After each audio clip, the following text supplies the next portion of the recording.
Salmo 55.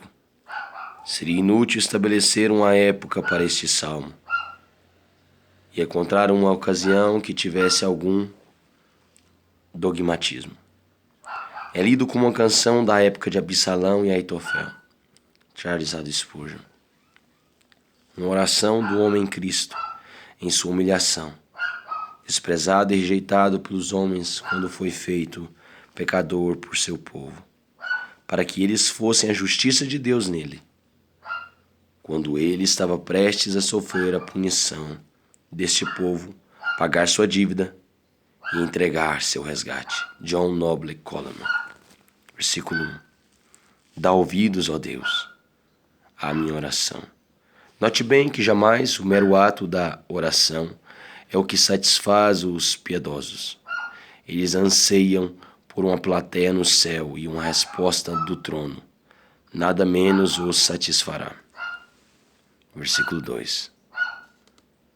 Atende-me e responde-me. Essa é a terceira vez que ele faz a mesma oração.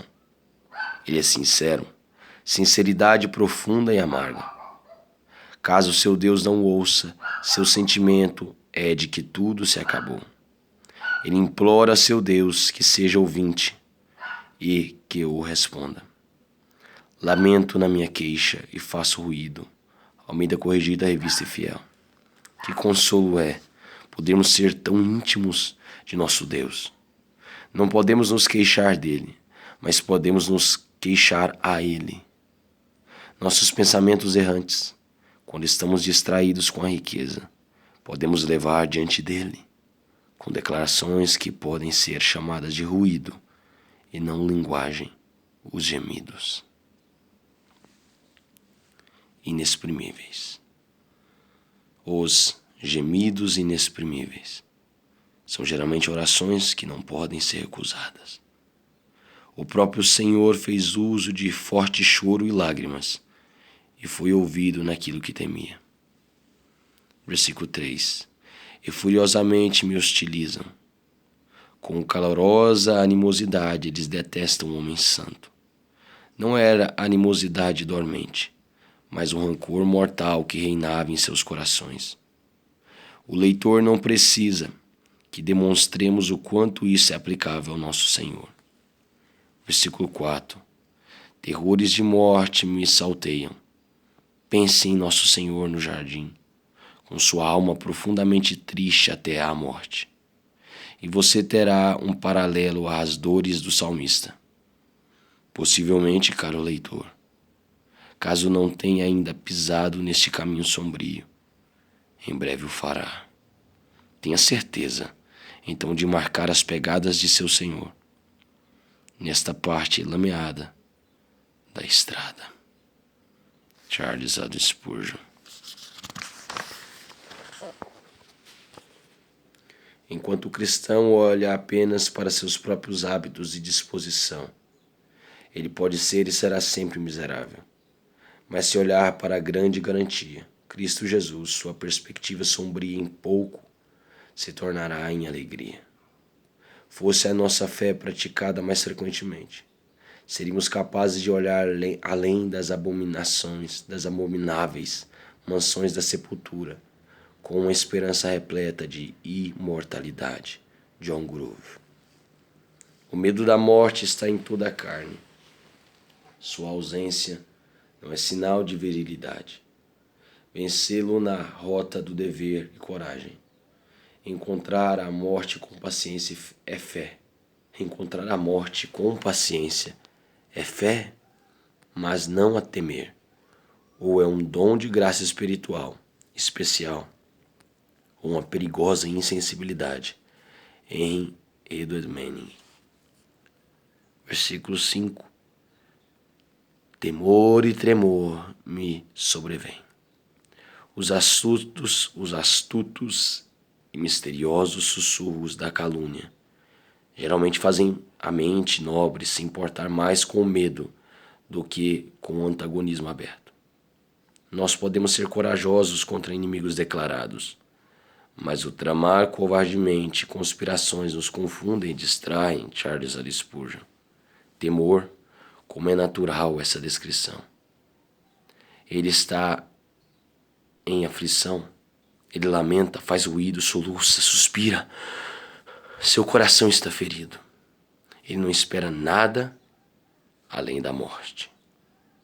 Isso produz medo, produz terror, que acaba em profunda apreensão do iminente, pelo iminente e ruína inevitável, e sobrecarrega de terror, de horror. Nenhum homem jamais descreveu um coração ferido como Davi o fez. Adam Clarke. Versículo 6. Então disse eu, que me dera asas como de pomba, voaria e acharia pouso. É covardia rejeitar a batalha que o Senhor quer que lutemos. É covardia rejeitar a batalha que o Senhor quer que lutemos. Melhor seria se enfrentássemos o perigo, pois não temos armadura para nossas costas. Aquele que deseja fugir voando da calúnia precisaria de um transporte mais ágil do que as asas de pombas. Terá descanso aquele que não voa, mas Deus entrega seu caso. A Deus. Terá descanso aquele que não voa, mas entrega seu caso a Deus. Alguns dos sermões mais estonteantes já feitos foram pregados com base neste texto, que era um dos favoritos dos antigos santos. Eles buscaram em Plínio e Aldrovende as fábulas mais ultrajantes sobre pombas, seus olhos, fígados, papos e até mesmo seus excrementos. E então prosseguiram para encontrar emblemas de cristãos em cada fato e fábula. Griffith Williams, em grande medida, expande consideração no fato de que Davi não desejava asas como de gafanhoto, para saltar de flor em flor, como essas almas intempestivas que saltam na religião, mas não correm com perseverança, nem como de um avestruz que permanece na terra, ainda que seja um pássaro, como os hipócritas o fazem ao nunca se elevarem às coisas celestiais, nem como de uma águia, ou um pavão, ou um besouro, ou um corvo, ou um papagaio, ou um morcego. Até após demonstrar de muitas formas a semelhança entre o piedoso e as pombas, ele menciona Hugo, Cardinalis e outros para mais exemplos.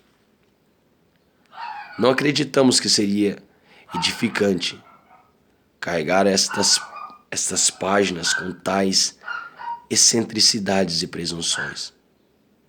Esta única sentença do bispo Patrick vale por todas elas. Ele antes desejava escapar, mais do que esperava que acontecesse. Ele não via meio de escape, exceto por caminhos improváveis ou impossíveis. Charles A. Spurgeon. Onde quer que o salmista colocasse seu olhar, a epígrafe era vaidade e tormento. Uma avalanche de pecados e misérias cobria o mundo, de modo que, como a pomba de Noé, ele não encontrava descanso para a planta de seus pés. Assim dirige seu percurso ao céu e diz: que me dera asas como de pomba, voaria e acharia repouso. Thomas Sharp, em Consolos Divinos. Quando os gauleses provaram o vinho da Itália, perguntaram onde as uvas eram cultivadas e não se aquietaram até visitar o local. Portanto, você pode clamar: que me dera asas como de pomba, voaria e acharia pouso. O cristão está disposto a perder o mundo para desfrutar da graça. Está disposto a abandonar o mundo para o fluir da glória. W.M. Secker. Versículo 8. Dar-me-ia pressa e abrigar-me do ventaval e da procela. Havia uma tempestade de vento no exterior e, o que é pior, um tumulto e combustão em seu interior, em seus pensamentos. Um homem pode escapar de confusões externas, mas como fugirá de si mesmo? Thomas Sharp. Versículo 11. Há destruição no meio dela. O próprio núcleo da cidade era decadente. Em seus lugares de autoridade, o crime andava de mãos dadas com a calamidade. Todos os elementos mais selvagens e perversos eram superiores. Os patifes eram líderes. A escória flutuava nos cargos superiores. A justiça era ignorada. A população estava totalmente desmoralizada. A prosperidade havia desaparecido, com ela a ordem. Das suas praças não se apartam a opressão e o engano. Em todos os locais públicos, línguas ardilosas se ocupavam em persuadir o povo com expressões enganosas. Demagogos ardilosos guiavam o povo com coleiras. Seu bom rei fora difamado de todas as formas e, quando o viram partir, caíram no blasfemar os governantes que escolheram. O fórum era a fortaleza da fraude. O congresso era a convenção da astúcia. Infelizmente, a pobre Jerusalém é vítima do pecado e da vergonha. A virtude injuriada e o vício reinando. Suas solenes assembleias partidas, seus sacerdotes foragidos, seu rei banido e tropas de vilões deploráveis, desfilando em suas ruas, tomando sol em suas muralhas e vomitando suas blasfêmias em seus templos sagrados. Aqui havia causa suficiente para a tristeza, que tão queixosamente se pronuncia nestes versículos. Versículo 12. O leitor fará bem se observar o quão acuradamente o salmista descreve seu salmo a dizer: sinto-me perplexo em minha queixa. Ou antes, meus pensamentos não se restringem. Pois ele prossegue de um ponto de sua tristeza a outro, perambulando como alguém em um labirinto fazendo algumas pausas, sem fornecer declarações distintas de que está mudando de assunto.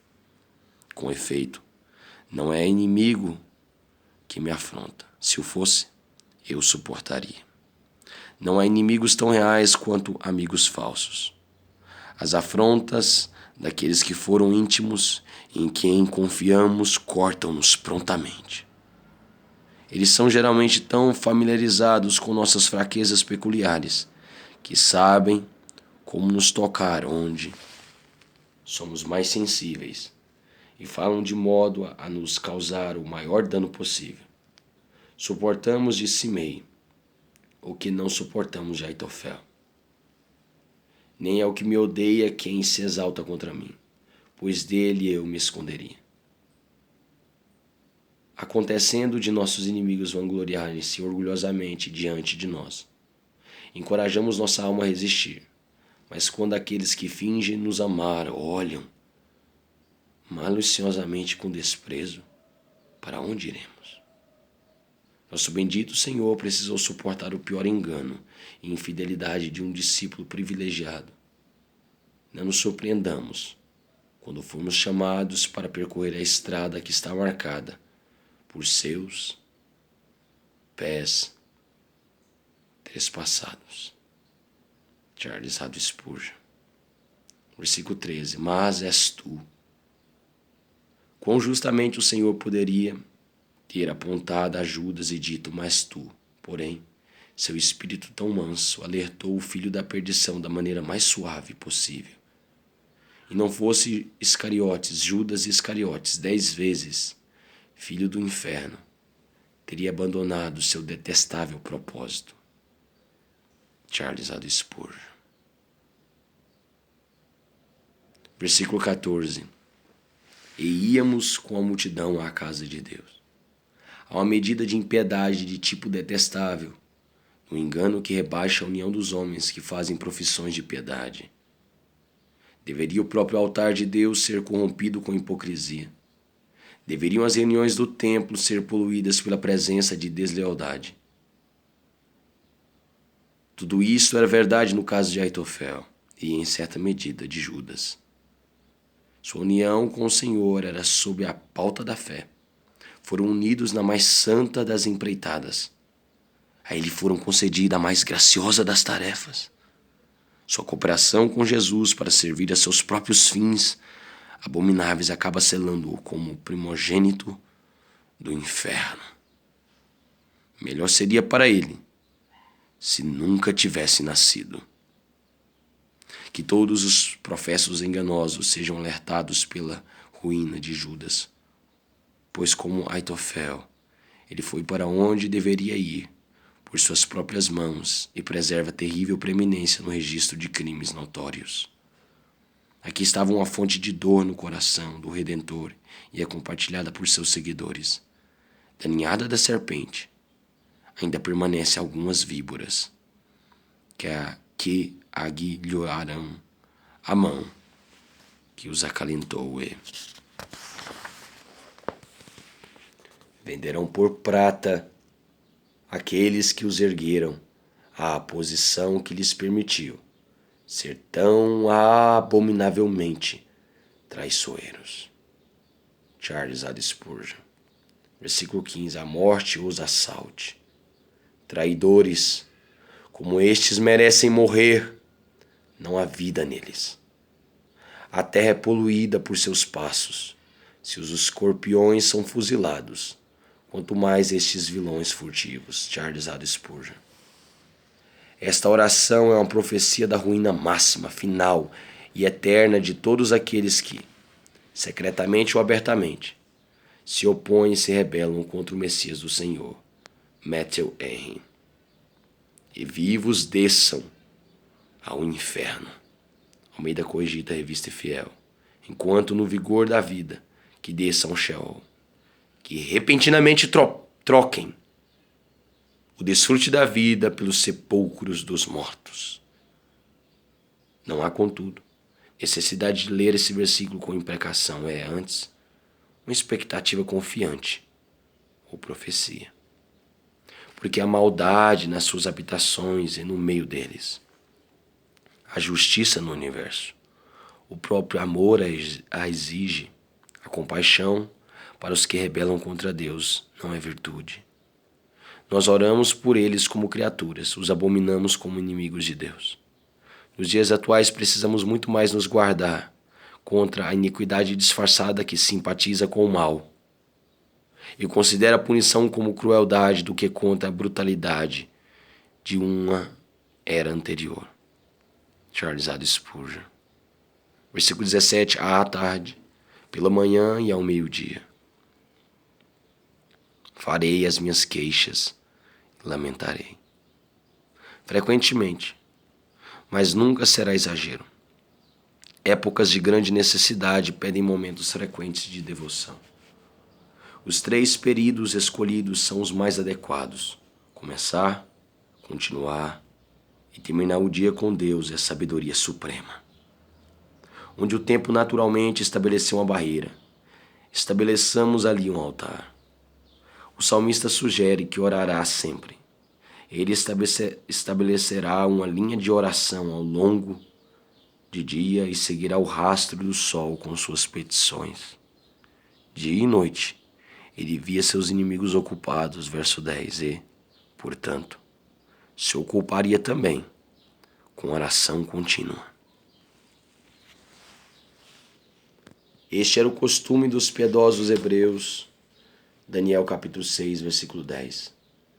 Os hebreus começavam seu dia no período da noite, e por isso Davi menciona primeiro o período da tarde. Os rabinos dizem que os homens deveriam orar 3 vezes todos os dias, porque o dia muda 3 vezes. Isto foi observado na igreja primitiva, mas as horas variavam nas diferentes localidades. O antigo saltério dá a isto um toque curioso. À noite proclamarei seu louvor, pois nessa hora estava Cristo na cruz. De manhã proclamarei seu louvor, pois nesta hora, ele ressuscitou dos mortos. E certamente ele ouvirá minha voz ao meio-dia, pois está assentado à destra de seu Pai, para onde ascendeu ao meio-dia. Adam Clarke. Se os nossos pobres e frágeis Corpos precisam do renovo do alimento 3 vezes ao dia. Quem, conhecendo suas fraquezas, dirá que precisamos de renovo menos frequentes para nossos pobres e frágeis espíritos? W.S. Plumer. Versículo 19. Deus ouvirá e os afligirá. Eles fazem ruídos assim como eu, e Deus os ouvirá. A voz da calúnia, malícia e orgulho não é ouvida somente por aqueles a quem ela entristece. Ela alcança o céu, penetra o ouvido divino, reivindica vingança e a terá. Porque não há neles nenhuma mudança e, portanto, não temem a Deus. Seu próprio sentimento de reverência o faz lembrar a audaciosa impiedade do perverso. Ele sente que suas tribulações o levaram a seu Deus e declara que esta prosperidade ininterrupta dos perversos foi a causa para sua negligência, foi a causa para uma vida negligenciando o Altíssimo. É um fato muito claro que o conforto e o prazer longamente continuados certamente produzirão as piores influências em homens desprovidos da graça. Ainda que as tribulações não os convertam, a ausência delas faz a natureza corrompida desenvolver-se mais prontamente. Águas paradas se tornam pútridas. O calor do verão gera insetos nocivos. Aquele que não tem tribulações geralmente não tem Deus. É a prova poderosa da depravação humana, o fato do homem transformar a misericórdia de Deus em alimento para o pecado. Senhor, salva-nos disto. Charles A. Spurgeon. Versículo 21. A sua boca era mais macia que a manteiga. A sua boca era mais macia que a manteiga. Ele louvou e alisou o homem a quem esperava devorar. Untou-o com adulação e então o abateu com malícia. Fique alerta com um homem que tem mel demais em sua língua. Deve-se suspeitar de uma armadilha quando a isca é tão tentadora. Palavras suaves, tranquilas, lisonjeiras são abundantes, onde a verdade e a sinceridade são escassas. Charles A. Spurgeon. Versículo 20. Confia os teus cuidados ao Senhor, e Ele te susterá. Jamais permitirá que o justo seja abalado. O remédio sugerido pelo Salmo é talvez o único recurso em uma dificuldade deste tipo, em que inimigos da verdadeira religião lutam sob o disfarce de amizade. É anunciado em uma voz oracular vinda de Deus. Confia teus cuidados a Jeová, e Ele te susterá. Jamais permitirá que o justo seja tirado de um lado para o outro, para sempre. R.H. Hieland. Deus não se deleita em ver lágrimas em seus olhos ou palidez em seu rosto. Seus gemidos e suspiros são música para seus ouvidos. Ele preferiria que você se libertasse de seu fardo, lançando-o sobre ele, para que ele possa se alegrar em seu consolo e alegria. Samuel Black Herb.